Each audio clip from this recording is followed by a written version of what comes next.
Common people usually consider that it was Champollion who deciphered the Egyptian hieroglyphs, and because of him they can be translated nowadays.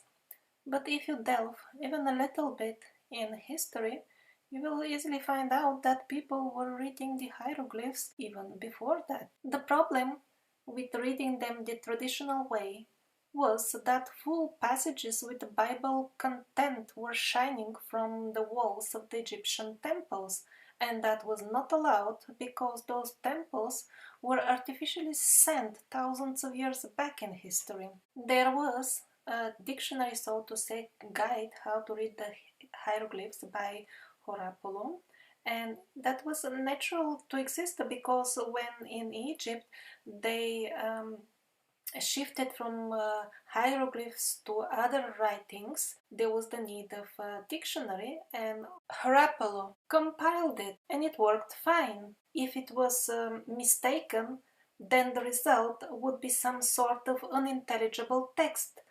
But the result, people and researchers were using his dictionary to read the inscriptions on the temples, and the result was okay, it was very sensible, but it was declared false because it did not fit the fabricated history of Scaliger and Petavius. The following cheap trick was employed. First, Horapollo was publicly declared to be wrong. After that, it was publicly, and very loudly announced that Champollion, hurrah, hurrah, has finally deciphered the hieroglyphs. And after the society was informed about that and believed it, then, without much publicity within the scientific society only, it was confessed that, oh, but Horapollo was right after all about so many things. And what are these so many things? Well, everything except a few minor details that should be applied only to the latest, to the late part of using the Egyptian hieroglyphs. Why? Because only in later stages, when the last pharaohs accepted Christianity and started writing Bible texts on the temples, that was the uncomfortable part that could expose their shameless lies. The modern history textbooks with great authority assure us that Napoleon visited Egypt to give it light. Napoleon gave light to Egypt. It freed it from oppression. Let's see what kind of light was that. Was it not the same light that was brought to the samurais by the so-called merchant ships? Contemporaries wrote about Napoleon's visit in this way. Napoleon did a lot in Egypt, really a lot. But a lot of what? And was it really about giving light, or things that should not have been done by real gentlemen? Even mainstream chronicles mention that he lined up his soldiers against the Sphinx and ordered them to shoot in its face. By the way, we see a funny cap on the top of the Sphinx. Is it metal or concrete? Do you notice the grey round thing right on the top? Maybe the Sphinx had some sort of a helmet or a hat that used to fit in this whatever is closed there, or maybe it's something else.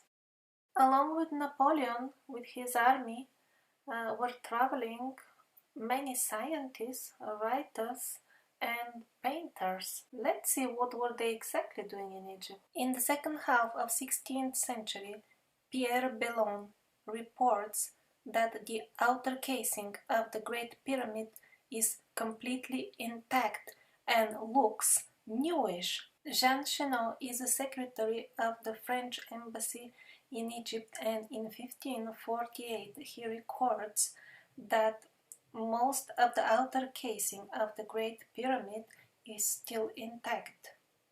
A very interesting medieval first-hand witness gives us valuable information. The physician from Baghdad, Abd al-Latif, writes, "The outer lining of the Great Pyramid is all covered with very ancient writing.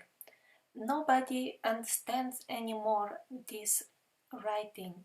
The inscriptions are so abundant that if somebody wanted to copy them, that would be more than 10,000 pages. A Masudi traveler from the Masudi tribe also shares his account that the Great Pyramid is all covered with various inscriptions in alphabets belonging to various nations that have disappeared a long time ago. Three other medieval travelers confirm basically the same thing, and those are Ibn Hawqal, Abu Mashat Jafar, and Wilhelm de Boldenzele. So the question arises, how come the locals in the area of Cairo started needing building material exactly when the West Europeans attacked Egypt? Were the locals not building houses before that? Were they building them out of water? No, they always needed building material. However, before Egypt was mercilessly attacked by the Western Europeans, the guardians of the pyramids and of the Egyptian culture were still living, still besides them, guarding them. Napoleon did not come to give light to Egypt, he came to destroy its culture. And that is why the lining of the magnificent Great Pyramid was turned into building material. Maybe the locals were even invited and encouraged to take it away because the inscriptions on it were uncomfortable for the Scaliger-Petavius timeline. Napoleon also took priceless pieces of art to Europe, where they lay till nowadays, most of them in the vaults, because they are not suitable for public display. These are modern video games for kids. Since small, the children of the human race are brainwashed to become cruel parasites, destroying the culture that celebrates peace, beauty, and harmony. They are trained since childhood to accept the parasitic, ugly, violent, cruel existence as something natural. These particular video games replicate exactly this historic period of the time when Napoleon raped Egypt. So what about Champollion? In the archive of the Italian city Turin, in year 1824 was written down the following. Champollion was very careful, especially when it comes to rewriting the names and dates connected with the rulers of Egypt. Rewriting. This was recorded by the Italian Posiner. Now this is interesting. Peter Ellerbacht writes about the visit of the architect Fritz Max Hessemer in 1829 in Egypt. Here it goes. I was very unlucky that I ended up in Egypt right after Champollion. What did that guy do over there? The tomb of Fever was one of the best. It was preserved in its pristine state. There were no damages. But after Champollion, the most beautiful items in it are simply broken down and they lay around into pieces. Those who have seen it before and after cannot recognize it. In the first half of the 19th century, a book was published under the name Wanderings of a Russian Sailor in Egypt, Syria, and Greece. He was a great admirer, and he was always crying at the thought that he will finally see the miracles that he has heard about. He had the descriptions of Champollion, but when he went on the actual spots, the things were not there, and he asked the locals what happened. He asked the local Arab where are the things that Champollion writes about, and much to his surprise, the Arab answered that it was Champollion himself who destroyed the inscriptions. The Arab at that time still himself remembers Champollion doing it. The seller was perplexed and asked why would he do that, and the Arab answered Champollion wanted to be the only one who knows what was actually written there. Those of you who have visited Egypt are well aware that, or even only from photos on the internet, one can easily see that many of the sites are in very poor condition, and they are really destroyed on purpose with hammers and chisels. With great authority, the modern historians assure us that it was the Egyptians themselves who did all that, to supposedly erase the memory of pharaohs who they stopped liking. Of course, that is fabricated only nowadays. There are no authentic records suggesting anything like this.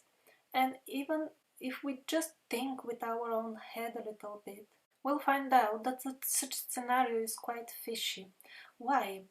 The Egyptians obviously took great care of decorating the world around them. They liked beautiful things, it's obvious from the items and buildings that they left behind. Obviously, they were not people that were devoid of artistic taste. And now, in case such people really wanted to get rid of the memories of a particular pharaoh, do you really believe that they will break down their beautiful buildings in the middle of their main squares with in a most barbarian way with hammers? Wouldn't they just chisel out the name of the pharaoh and substitute it with something else? Most likely, this savage destruction of the beautiful Egyptian buildings started when the Europeans came to bring light to Egypt.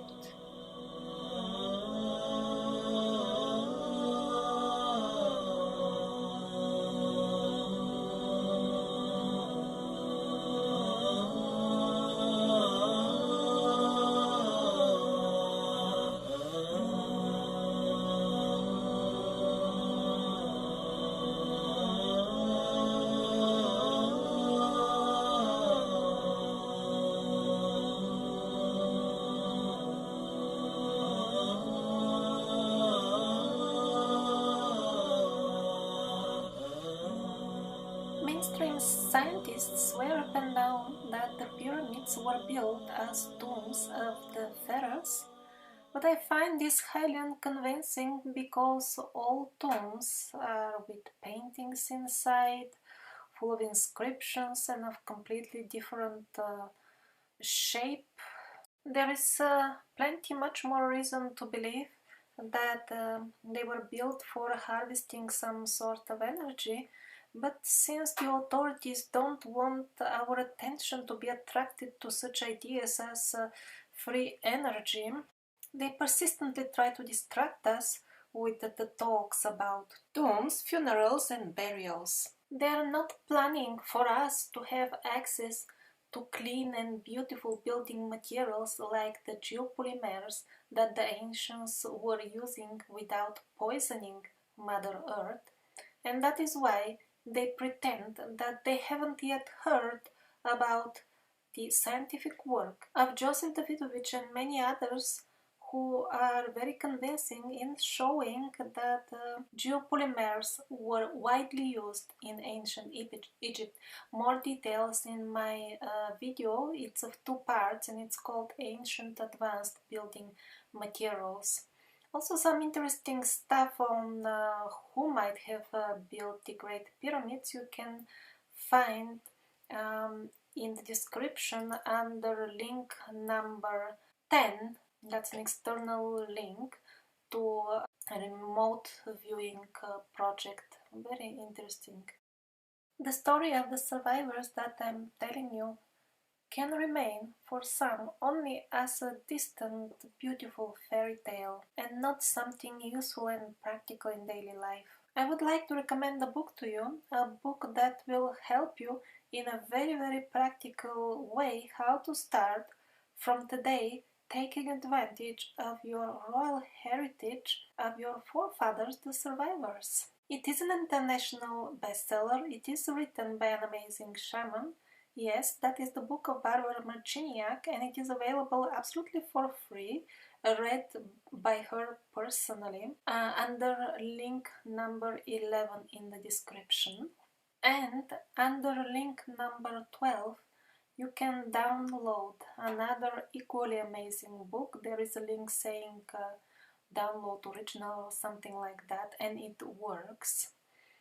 And that's a mind-blowing compilation of first-hand narrations of actual people like me and you under trance about the afterlife.